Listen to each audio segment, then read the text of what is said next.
பொதுவாக நம்ம வந்து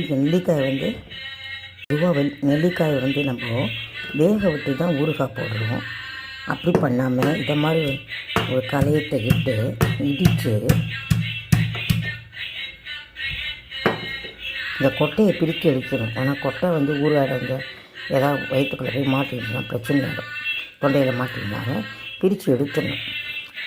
அதிகமாக இடித்தாக்க கொட்டையும் இடிஞ்சு போச்சுன்னா அது பிரச்சனை. ஏன்னா அந்த கொட்டை வந்து கீறிடும் நம்ம தொண்டையை. அதனால் கொட்டை முழுமையாக இருக்கணும்.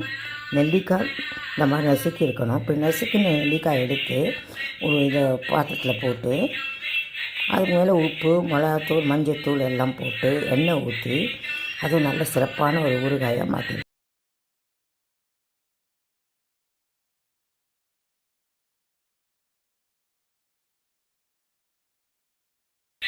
இந்த மாதிரி மஞ்சத்தூள், மிளகாத்தூள் போட்டு உப்புத்தூள் போட்டு கிளறுங்க. தேவைப்பட்டால் பெருங்காயத்தூள் போடுங்க.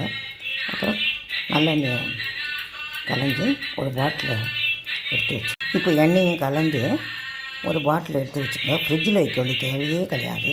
தாராளமாக அழகாக எண்ணெய் போட்டு தேவையான உப்பு போட்டால் இது வெளியே இருந்தாலே ஒரு சுவையும் கெட்டு போகாது, ஊறுகாயும் கெட்டு போகாது. இன்னும் சொல்லப்போனால் அதிக சுவையாக இருக்கும்.